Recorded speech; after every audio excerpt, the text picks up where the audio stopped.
সকালে কি রান্না করব ভাবতে ভাবতেই মনে হলো আজ একটা ম্যাজিক করি, পাঁচ ফোড়ন দিয়ে। ছোটবেলায় যখন এই ম্যাজিক শো দেখতে যেতাম, ভাবতাম যে আমিও বড় হয়ে ম্যাজিশিয়ান হব আর মজার মজার ম্যাজিক করব। কিন্তু সেটা তো আর হয়নি। তবে এখন রান্না করতে গিয়ে দেখি প্রায়ই ম্যাজিক হয়ে যায়। এই যেমন এই রান্নাটা আমার এক দাদার থেকে শেখা।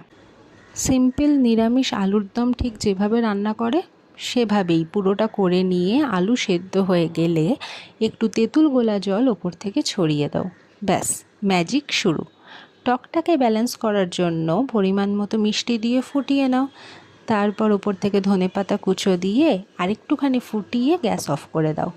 এরপরেই আসল ম্যাজিক ট্রিক, দেব পরশ পাথরের ছোঁয়া, ভাজা পাঁচফোড়ন গুঁড়ো ওপর থেকে ছড়িয়ে ভালো করে মিশিয়ে নিয়ে পরিবেশন করো ভাত, রুটি, লুচি, পরোটা, যা খুশির সঙ্গে। যে খাবে সেই বলবে ফাটাফাটি।